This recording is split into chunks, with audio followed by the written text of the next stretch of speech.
кажется, ничего не передаем вот этот светильник. Виктор, что? Сейчас, подождите, возьмите сначала. Нет, нас зажечь. Конечно. Где спички есть?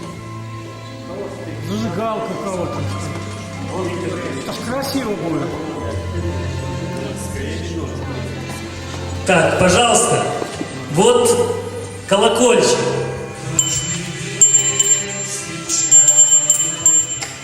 Созывайте народ и зажигайте огонь.